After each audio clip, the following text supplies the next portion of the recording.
I'm going to stick with Oldham now, because Raja's not the only person from Oldham at the moment who's fighting this cause. It's because I've got a lovely little firecracker here for you. A lady who's been persecuted herself, who understands what it is to be persecuted for standing up and standing up for survivors. Please give a Rochdale welcome to Deborah Barrett Cole. Hello, Deb. Come on, Deb. Up you get, look. He's getting up, he's getting down, what's that? Oh, yeah. Ladies and gentlemen, one more time, Deborah Barrett Cole. Good afternoon, Rochdale. It's been a while since I've been here. We've got a wedding or something going on up there. Look at this here. Has anybody seen the window with the red covering? Have you all picked that out? Do you all know about that? The window? Do you know about that? Tell us anyway, Debbie. Cyril's window. That's Cyril Smith's window.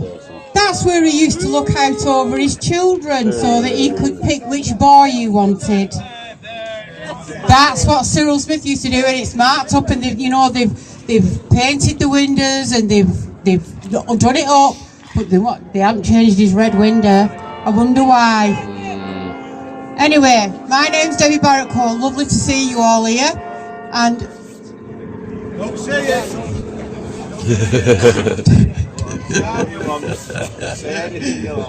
what you want to say, Debs. I was just going to go Esmeralda. Right, so on the 6th of November 2019, I went up to Oldham Council. Now that's documented and it's been shown all over Facebook, and I went up to ask one question.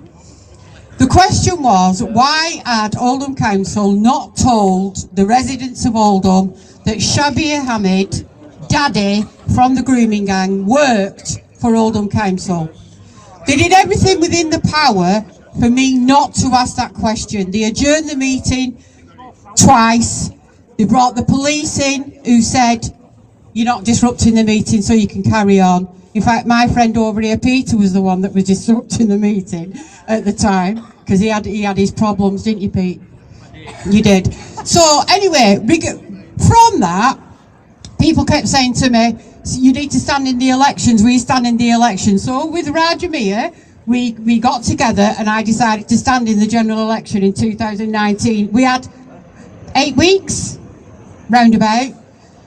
So I went up against Jim McMahon in Oldham, Western Royton. They've added Chadderton in on that now. I didn't win. I knew I was never ever going to win, because I was going up against the Labour postal vote. I did beat UKIP, so I'm quite pleased with that.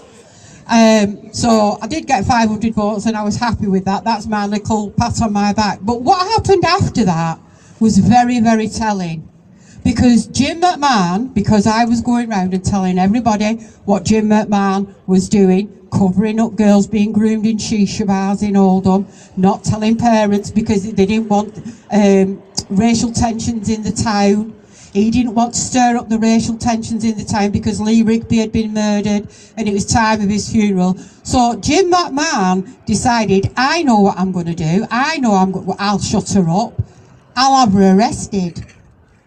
So he tried having me arrested, and he got Sergeant Andy Day from Oldham, and he was chasing me, and he was saying, if you don't come in for a voluntary interview, I'm going to have to arrest you. And I went, go on then, arrest me. I'm not coming. And he kept pushing and pushing and pushing. And so in the end I said, you know what, I'll come. And I went along with my solicitor, and Jim McMahon said I did this and I did that, and I slandered him through while it was through the purdah. They have within Parliament you have a purdah where you can't slag anybody off, which I didn't slag anybody off. I did it prior to that. I'm not daft.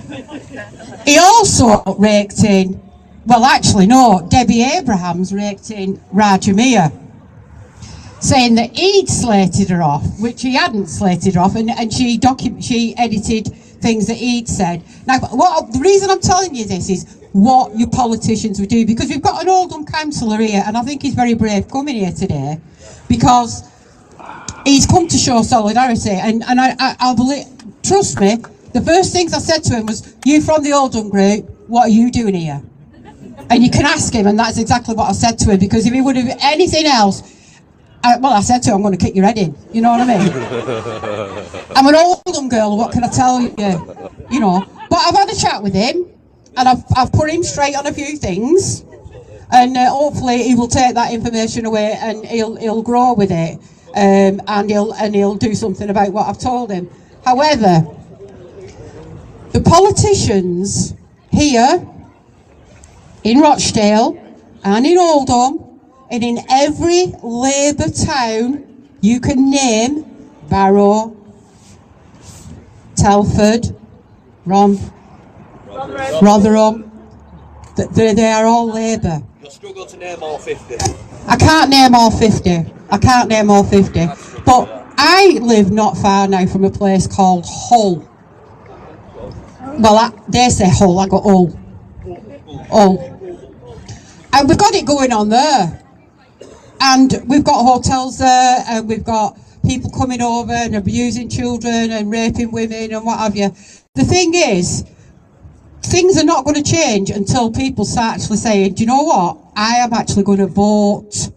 Because people are not voting. The amount of people that I have heard that have said, oh, I'm not bothering voting, they're all the same. They're all in the same boat. They all do the same thing. No, that's exactly what they want.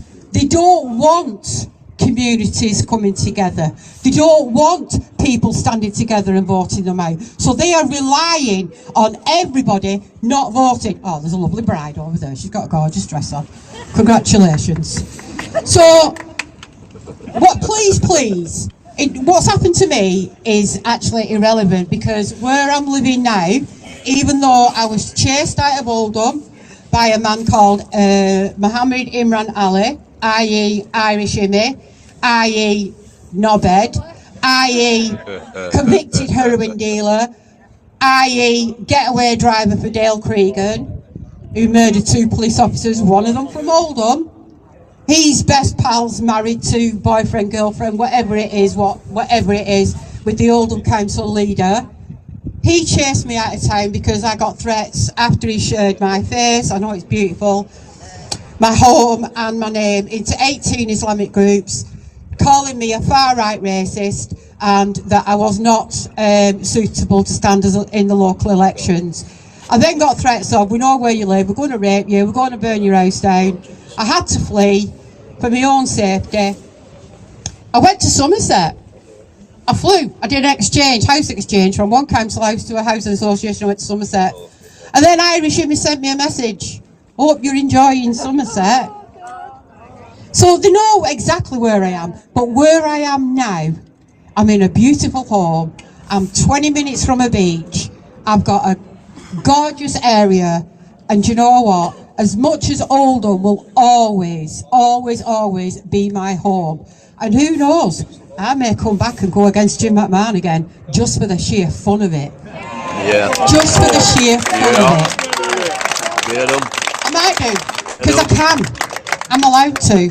In the general election, I'm allowed to. And I might just come back just for the fun of it, just to piss him right off and see if Andy Day wants to arrest me again. But Greater Manchester Police are as much complicit in covering up as politicians. Please remember that.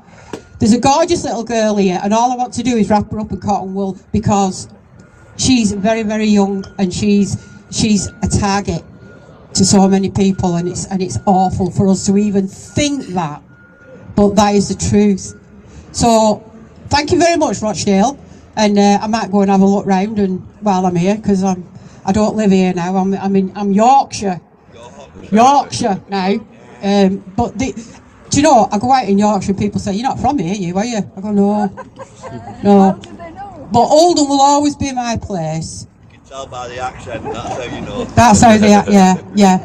So please, if you've all got neighbours, you've all got family, knock on the door, start conversations. If they don't vote, please, start having conversations with them.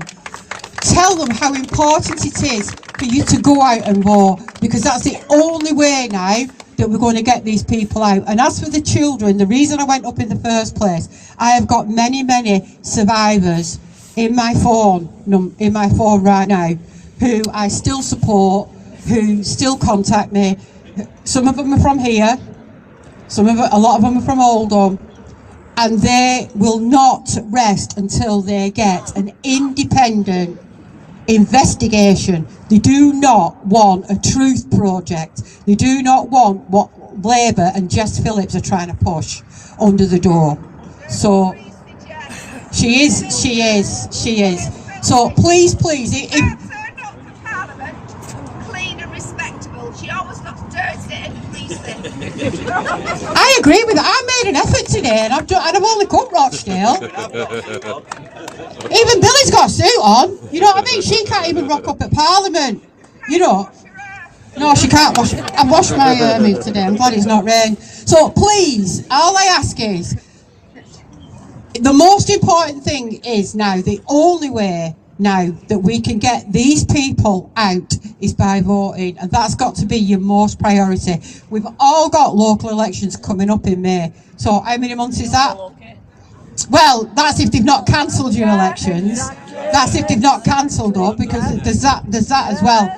But we've got what? 7 months?